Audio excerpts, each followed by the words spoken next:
Welcome to Turn the Page, the official podcast of the Syosset Public Library.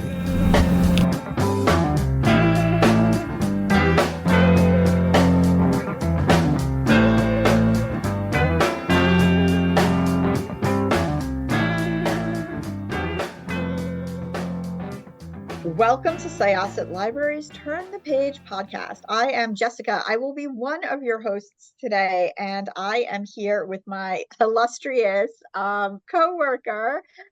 Please introduce yourself, illustrious co-worker. Hi, I'm the illustrious co-worker Jen. Thanks for joining us.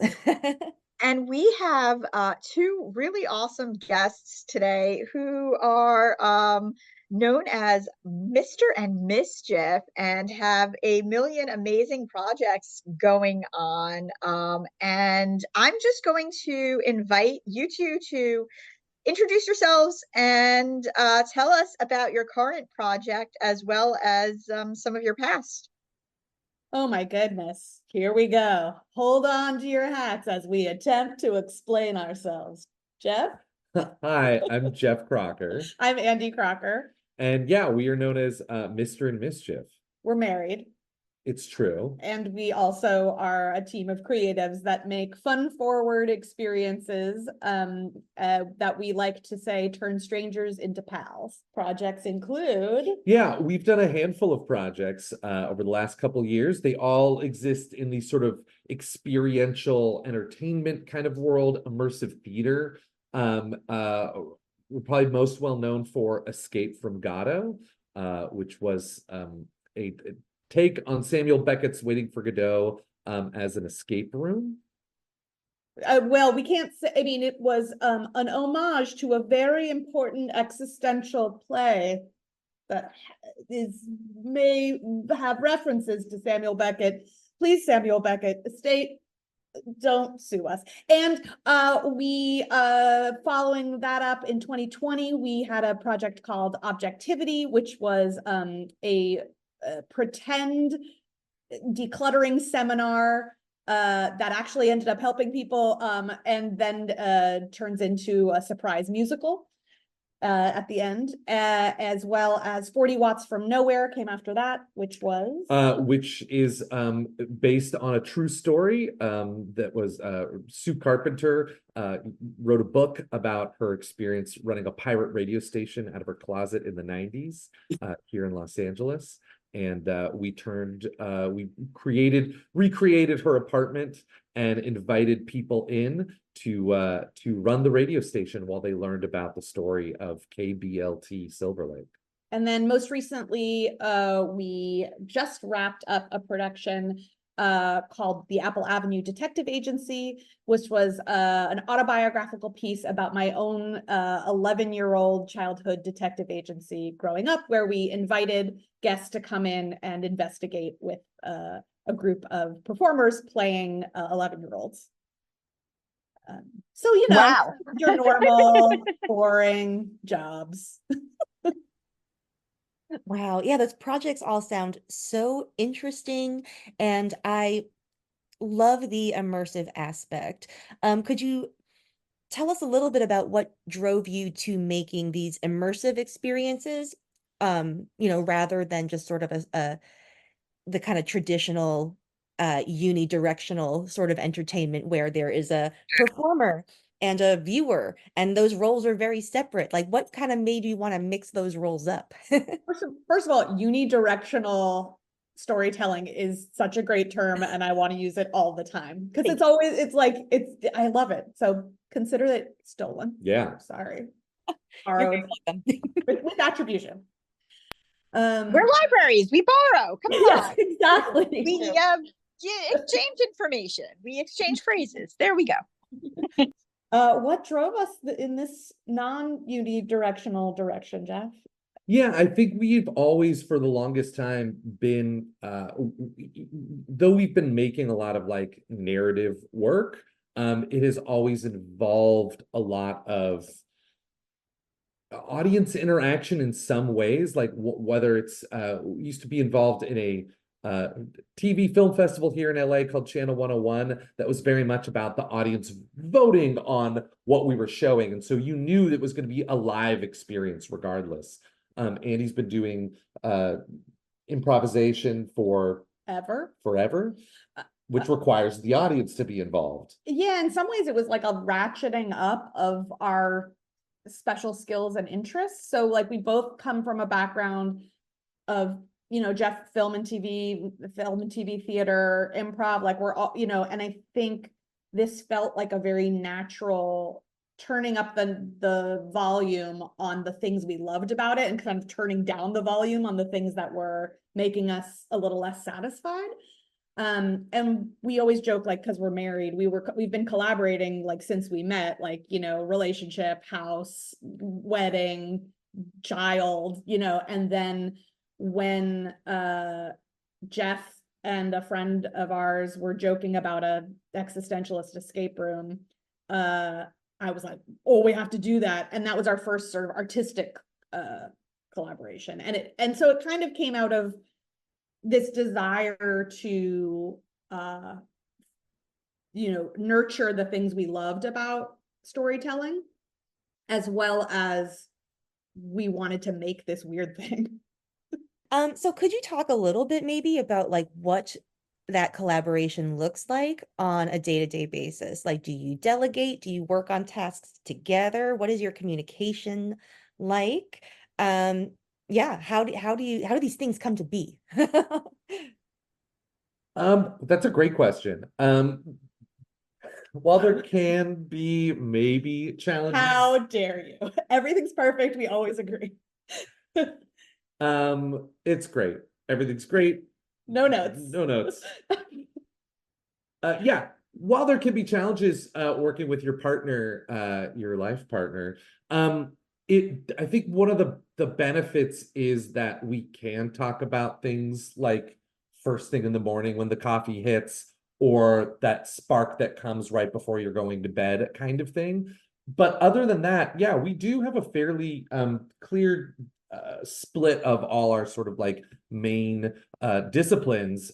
We both sort of like brainstorm together. We do a lot of the writing together. From there, like I take on a lot of the like logistical production side of things, a lot of the building, getting the crew and everything, while Andy is a, well-trained theater director and takes on the casting and the direction of all the live actors. Yeah, there's all, the staging and a lot of the, human to human interaction, setting those performers up for success with the audience, or we like to call them guests because they don't ever sit and watch things. They usually are pretty, active. Yeah, I would say that is both the gift and the Achilles heel of this kind of partnership, is that, we can always talk about work, which also means we can always talk about work. But I do have saved in my email an email you sent me once that was, it's like, it's called something like things you yelled at me right after getting out of the shower. And it's like this all caps email of like the ideas that I had in the shower that I was like screaming across the house at you. I was like, I can't write it down yet. I had an idea. So there's a lot of that. And then I bought Andy a shower notepad. That was my big birthday gift, was a stack of waterproof notepads. It's pretty funny how like that seems to be, everybody's always like, oh, my most creative time is either when I'm in the shower or when I'm about to fall asleep. So like, I have a question. How do you pitch these projects? Because I have crazy ideas in my mind, and then I go to my husband and I'm like, hey, have you ever thought about this? And he's like, absolutely not. And I don't know what to think about that. How do you get, you conceive of these ideas, which are all extremely cool and things that I would love to be participating in myself. What's the next step? Well, I will say that I think it takes one significant unit of confidence, and I think that confidence is specifically about that you are not something is not done. And so we often say a lot to each other, like, this is half finished thought, this is half finished idea, I'm speaking in draft, because these are the kinds of things that you need to say it out loud for the other person to hear it, And you just speaking the words out loud, oftentimes you catch yourself being like, that didn't come out the way it intended, and it sounds worse. But sometimes it's the opposite. Like sometimes it's the like opposite. I'll be like, Jeff, this is a not even quarter baked idea, but what if? And Jeff's like, that's great. So I think, you know, it goes both ways. And I the other thing that I think I learned from you that I love is that we don't ever, we have like a million Google Docs as one does, but we don't ever chuck our ideas because they don't get thrown away. They only go into we have a section called compost. So if you have an idea, you put it in the and it's like, this is not for now. And that is how actually a few of our, you know, experiments come from the compost bin, which was, you know, I think one, you know, Objectivity was like, what was the original title? It was so great. It was in the compost bin for so long. It was something called like the Marie Kondo Very Shiny Tidy Variety Hour, and it turned into something that ended up being a little bit more of what Objectivity became, which was like a tidying seminar that turns into a musical. But yeah, it started as this idea of like, what if there was a Marie Kondo variety show, like a la, you know, those 70s Laughing, yeah. The Don Knotts that was called, that's what it came, oh my gosh, this, you guys, I completely forgot about this. There was a Don Knotts variety show for like one episode that was called like the Don Knotts very wholesome variety hour, and we were like, let's do the Marie Kondo very tidy variety hour, and then it turned into a whole show, and that was in the compost for years and then we made it, and it ran, and it was great. It was so fun. And I will add too that like I can't remember where I heard the term idea compost.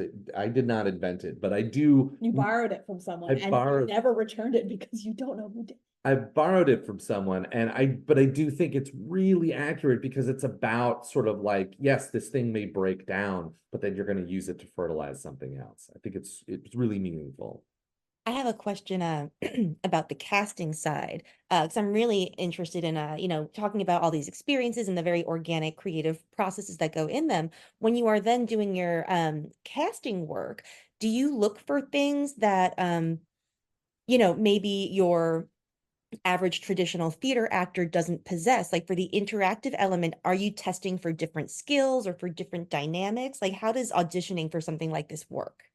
Welcome to my TED Talk. I have so much to say on this subject. So I first must acknowledge the fact that before I was able to be a full-time maker of weird things, I was for a long time a full-time casting person. So I worked casting for theater, film, and television for like a decade. So I have a lot of thoughts and feelings about this subject. So that's one thing I will say. Thing two, we don't really audition because we go and see a ton of stuff. As well as like I've done a decade of casting. So I also like, we are often pulling from folks that we've worked with previously. That being said, like Objectivity, we worked with folks out of state. And so we did have auditions for that. So I don't want to be a liar. But for the most part, we're collecting folks from all of our other work in life and from going out and seeing things. To answer your question directly, yes, there are very specific skills that we're looking for that are not necessarily traditional theater actors, but it really depends on the show. I would say generally our Venn diagram looks like theater people, improv people. I'm making circles. This is audio. This is not helping, but I'm drawing a Venn diagram in the air. One circle is theater people. One circle is improv people. One circle is really cool, nice, awesome, giving, generous people. And one circle is diversity of all the things, including training, background, age, all, all of those categories. And then in the center of that are just, where we're pulling our folks from, depending on the show. So for example, Escape From Godot, needs some pretty hefty traditional theater experience, as well as the ability to improvise, as well as the ability to be super generous, as well as we're not interested in casting people that look or feel exactly like all of the people that have had access to being legally allowed to do Samuel Beckett work over the past forever. So but that's that show, right? And then objectivity, we needed a person who could really be believable as a person just coming to a seminar. We needed someone that just absolutely blended in with everybody else. And we needed people that could write songs live with nobody noticing. Every skill set, is very different per show. 40 Watts from Nowhere, we needed skilled voiceover artists because it was the story was almost completely through audio, although we did have one live scene. But the thing that they have in common is like generosity, diversity, ability to be on stage, but also scale that back to have a realistic human interaction that didn't feel super presentational. I told you it was going to be long. I'm sorry I didn't have a slideshow to go with that. I actually have a question. What type of entertainment did you enjoy, growing up? I think a lot of times people who are creative, it's like a lot of what they make. I mean, there's different levels to it. Obviously, there are some people who go in and they're like, I just want to make something that sells. But I think, there's something about the creative spirit that looks at entertainment and says, I would like to make more of, the thing that I wish there was something more available to me like this when I was a kid. So I'm going to take the things that tickled my fancy and make them better, or just, sort of expanding upon that. What was your type of entertainment, media, film? What did you do for fun? Such a great question. Yeah, I will say that, like, looking back with what I know today, I was definitely following I think there was a through line to a lot of what I was enjoying, which is similar to kind of what we're doing now, which is people taking what they grew up on, but really giving it a unique and original flavor and spin to it. So, something like Indiana Jones, right? We think of it as very original, but to George Lucas and Steven Spielberg, they were like, no, we just wanted to make a serialized adventure like we grew up on, but yet ended up creating this very unique original thing.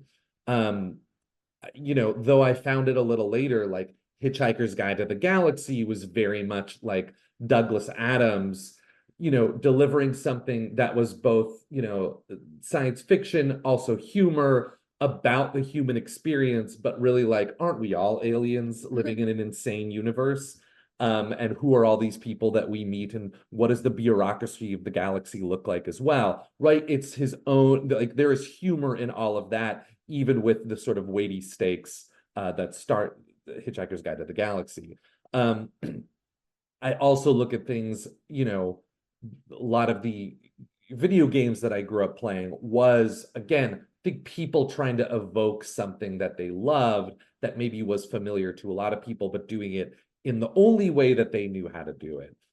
Well, I would say a lot in video games, I didn't really grow up with them. I mean, although the narrative draw of Tetris on your Game Boy, it's very, real. It's real. No, I think something that people often say about immersive theater in general, but I think very much in terms of the way we design our stuff, is that it does feel a bit like a live video game, in that there are parameters, there are rules of behavior, there are things you can and cannot do, but there also is, like, a lot of autonomy and drive to, move it forward. And requires a personal interaction we like to require a personal action to move the story forward. Yeah, but it literally, if the guests were not there, people would just be sitting around. That it's not a pretend interaction, it is a real. So I think that's very connected to video games, even though I did not really grow up with them. But I would say, going back to Douglas Adams, like that's a very tonally, I think, we've never really discussed this before, but like it really is very much like where our sensibilities. It was also one of my favorite books.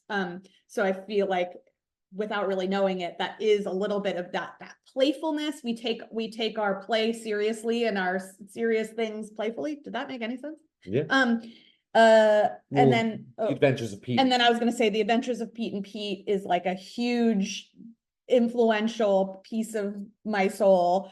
Same thing, right? Like taking the silly and having the silly and the serious like live with each other, like, Twin Peaks, but for kids. Pete and Pete. And then, to give them credit, to borrow, but we can now attribute. So Will McRobb and Chris Viscardi, who created The Adventures of Pete and Pete, talked about, we went and saw them speak, and I felt like I was like a teenage girl at the Beatles. I was like, but they talked about their system of like funny, strange, sad, beautiful. And that really rocked both of us to our core, is that every episode is funny, strange, sad, and beautiful. And Hitchhiker's Guide, funny, strange, sad, beautiful. Like that for us is like, that's our check of like, are we on our, I don't want to say like on brand, but like, are we being true to what our artistic goals are? Does every show feel funny, strange, sad, beautiful? If so, great. If not, maybe it either goes into compost for a while. What flavor is missing? Yeah, salt, fat, acid, heat. Yeah. Funny, strange, sad, beautiful. That was a long answer, but I got really excited. For unlocking stuff. Can we do this instead of therapy? This is great. The Adventures of Pete and Pete is something Jen and I talk about a lot. So you got us there. Well, it's also you are in like Adventures of Pete and Pete territory, like in the country. Like it is, I think growing up in California, it felt like a fantasy world. And I feel like if you grew up on the East Coast, you're like, oh yes, my childhood.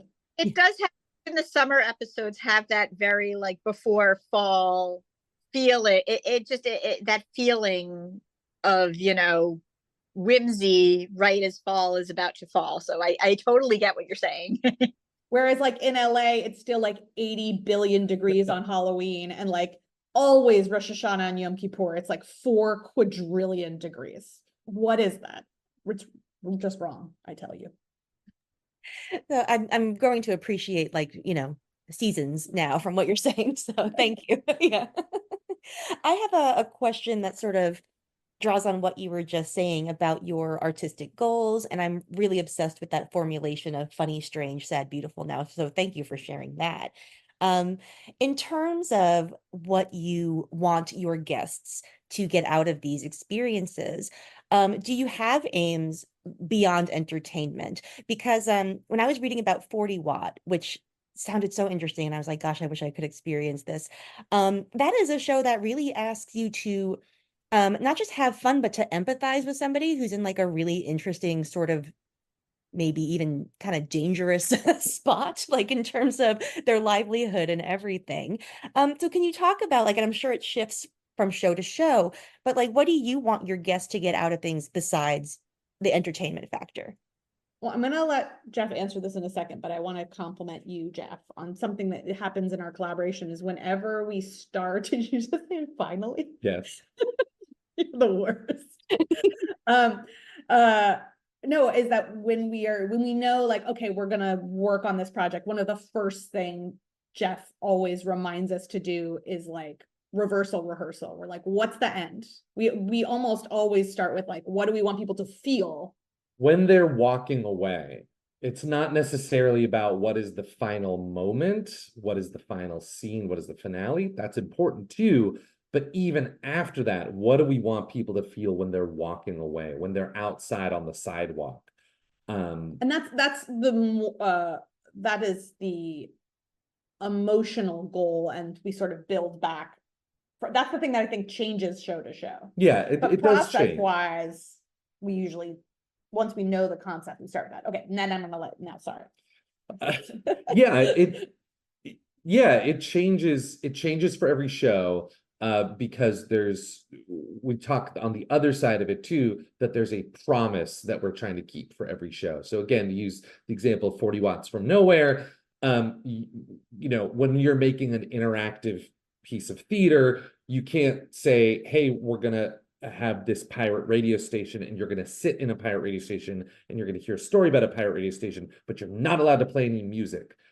So early on, we were like, well, they have to be able to play music. That's the promise. That's the promise. I felt everyone was going to be annoyed if they're like, couldn't play any music, or somehow we were tricking them into playing the specific music. And so, no, sure enough, we have hundreds of CDs and records available, and you can play whatever you want. And there's, you know, tons of all the period appropriate stuff, all the popular stuff, and then also all of our weird personal records that are like secretary training records and old Bonanza soundtracks. And yeah, I think the Annie cast recording is in there that someone played once. Because that's the promise. And so that's what pirate radio is. You could play whatever you want. So as long as it was 1998 and before, you could play anything in that station. And so in terms of like what we want people to feel, yeah, in to use that specifically, you know, what Sue Carpenter made in the 90s was this hub of the music scene in Silver Lake, which grew, you know, it was a little bit more impactful across the whole country. But so it was really about community. And so we wanted people to really feel that, like, you know, getting together with your friends and building something and growing it and caring about it was meaningful and impactful, and want to people to continue to do that kind of thing. For, you know, Apple Avenue recently, a lot of it was about nostalgia and what you did as a kid and how it's important to you today. Yeah, and I think we wanted to let people visit their most imaginative selves, and that, you know, Jessie Sherman, one of the actors in the cast, described it as a girl. It's very much about girlhood, and she was talking about the scraped knee era of girlhood, which is like before you. So I can't talk about it without crying. Like, I've never yet once gotten through it, but like the scraped knee era, what we really wanted to put people back in touch with the era before you cared about scraped knees.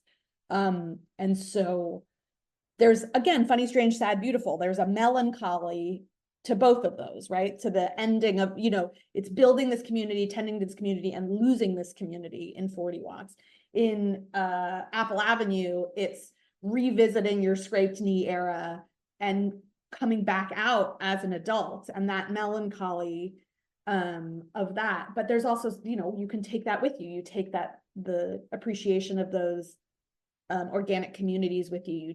You remember the joy of the scrape knee era. How can you bring that back, you know, with you? For objectivity, this is, you know, back in 2020, sort of as the pandemic was raging, you know, it was this sort of what looked to be this sort of snarky takeoff on, you know, the tidy culture. And we had a lot of people send us messages afterwards, very unexpectedly so, saying like, hey, I brought this thing to the show on Zoom that I was thinking about getting rid of. I'm not going to get rid of it, but I did reach out to my friend that gave it to me, and I rekindled that friendship after, you know, a decade or more. We had a lot of people that it did really affect them, as sort of looking at their things and reminding themselves why they have it and what that sort of that memory or that need is, that emotional attachment, and acting on it, which I think is great. So the long story short, too late, is that it really depends on the piece. But the connective tissue, I think, between all of them is, we really prefer to have shows where not the entire audience knows each other. Even if there's only 5 people in a show, 40 Watts from Nowhere is 5 people at a time. Escape from Godot is 8 people at a time. We really prefer it not to be a buyout. We prefer strangers to play with each other, because no matter what the end emotion is, we feel like that is heightened if you have had that experience with people you didn't know before. So turning strangers into pals is in sort of our pithy description of what we do, but it also is like tied to all of this. This is lovely. I have to say, everything about this interview has just been so inspiring and cool and unique and fresh. Oh, thank thanks. you. That's awesome. I mean, it feels good to talk about it and have it be understood. We often find, I've been recently like, I'll say whining. I'll just be honest. I've been whining a lot recently about like, if we were painters, we wouldn't have to explain how to look at a painting. Like, I'm like, if someone's like, we need 150 words to describe your show. And I'm like, if we were painters, we wouldn't have to use half of our 150 words to be like, walk into the gallery, open your eyes, stand in front of painting. So it's very fun to be able to talk about it and have you be excited. That's great. Yeah, and it's, there's something that I love about this too, is that because of that format, like every single show is going to be absolutely different from everyone that came before it and everyone that comes after that. And that's also like a little beautiful sad, like a little bittersweet to me, that you are like taking part in something that's going to exist this one time and it's going to exist in a different form next time. That's certainly one of the like dials that, going back to like what attracts us to this kind of work. I think that even more than a traditional theater piece where people say like, it only happens in this moment, like this one, truly every show is unique and some, with 40 watts, especially like bespoke to that specific group of people in that moment. We, all the playlists from 40 watts, we save and have a ongoing Spotify list. So if you played a song on the air, like that is your show. It is your recorded thing. So I think that ephemeral nature of each performance and then also each show is in part of why we do it. But ephemeral and authentic. I think that's the other things we want it to be very real. The way you have, ongoing relationships with people in your neighborhood, like it's, like librarians with, patrons, like it's very much something that it is personal for everybody. Yeah, and meaningful. What are you working on anything now?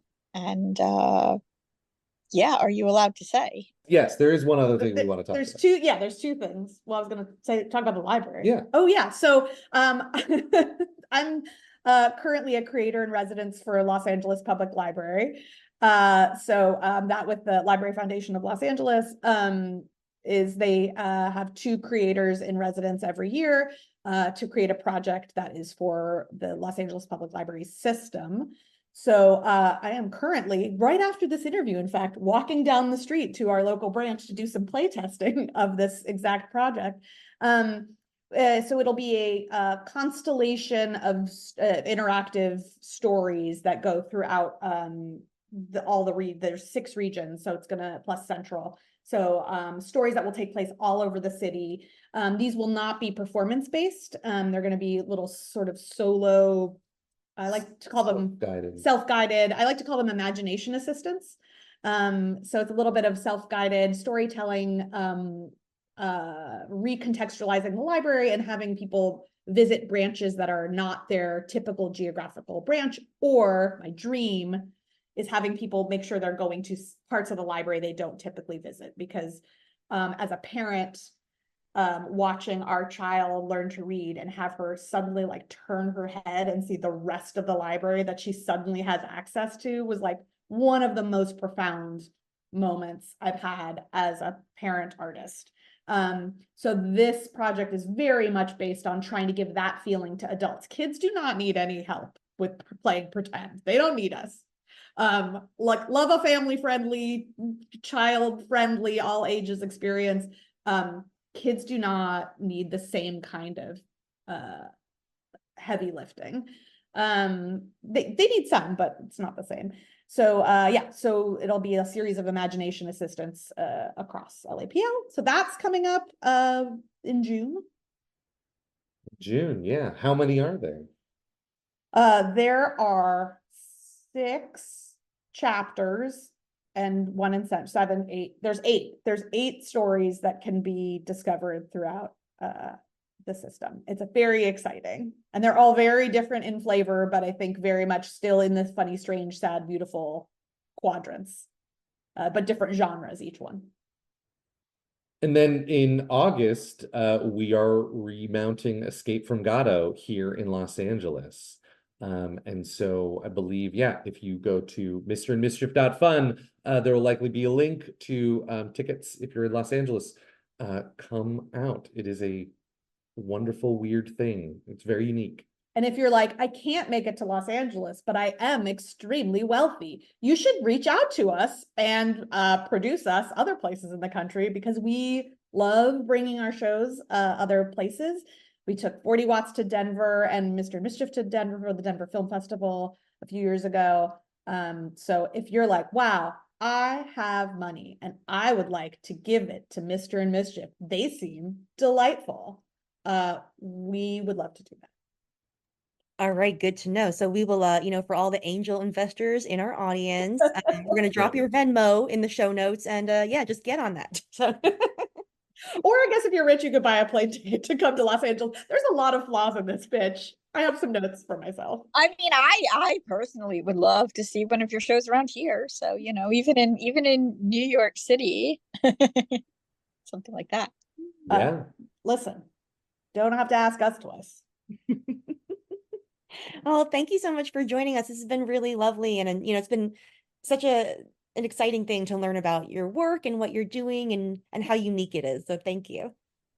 Thank you for having us. This is great. Fun. Why do you live so far away? Let's get coffee.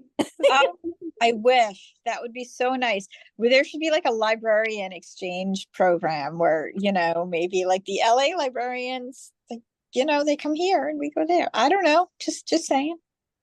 I'm very into this, at least as a story. Awesome. I love it. Oh my goodness. Wow. Thank you so much. Thank you. All right. So this was Jessikah with Syosset Public Library. My illustrious co-host was Jen. And please give us a stage bow. And once again, let our audience know where they can find you and find out more about you. Yeah, we can be found on the internet at mrandmischief.fun. We are also on Instagram at Mr. and Mischief. I've got a delightful newsletter. You should sign up for it. If It I is- were you, I would sign up for our quarterly-ish newsletter. Aggressively irregular, but delightfully humorous newsletter. Excellent. Thank you. All right. It is now time to close this chapter. It's time to close this chapter of Turn the Page. Join us for the next episode.